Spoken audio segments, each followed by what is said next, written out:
ទម្លាប់ល្អ5យ៉ាងរបស់ជនជាតិជ្វីសដែលយើងស្គាល់ថាជាជនជាតិអ៊ីស្រាអែលបច្ចុប្បន្ន 1. គោរពការអប់រំនិងចំណេះដឹងជីវិតជនជាតិជ្វីសជឿថាមានតែចំណេះដឹងទេ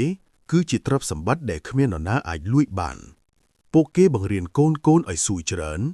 គិតជ្រៅចេះវិភាគនិងអានសៀវភៅជាប្រចាំជាតិខ្លាំង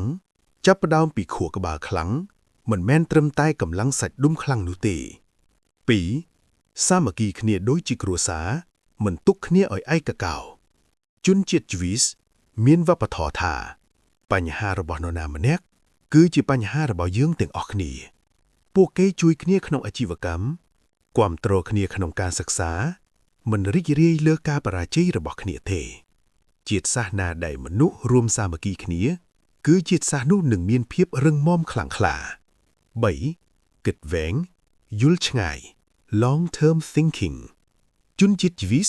មិនគិតតែសម្រាប់ថ្ងៃនេះទេតែពួកគេគិតtừ80ទៅ100ឆ្នាំខាងមុខសម្រាប់កូនចៅជំនាន់ក្រោយដោយបង្កើតប្រព័ន្ធបង្កើតជំនាញ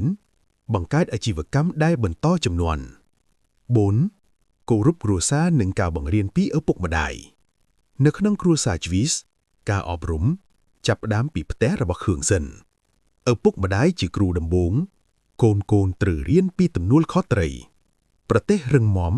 មិនអាចកើតពីគ្រួសារខ្សោយបានទេ 5. បំលែងការឈឺចាប់ទៅជាកម្លាំងប្រវត្តិសាស្ត្ររបស់ជនជាតិជ្វីសពោរពេញដោយការបណ្តេញចិនការរើសអើងការបាត់បង់ប៉ុន្តែពួកគេមិនរស់ក្នុងតួនាទីជាជនរងគ្រោះទេពួកគេបំលែងការឈឺចាប់ដូចជាវិន័យភាពអត់ធ្មត់ភាពឆ្លាតវៃជាតិខ្លាំងមិនមែនកើតពីចំនួនប្រជាជនច្រើនទេតែកើតពីទម្លាប់វិន័យគំនិតការអប់រំនិងសាមគ្គីភាពបើអ្នកចង់ឲ្យគ្រួសារខ្លាំងអាជីវកម្មខ្លាំងឬជាតិខ្លាំងចាប់ផ្ដើមពីទម្លាប់តូចៗប្រចាំថ្ងៃ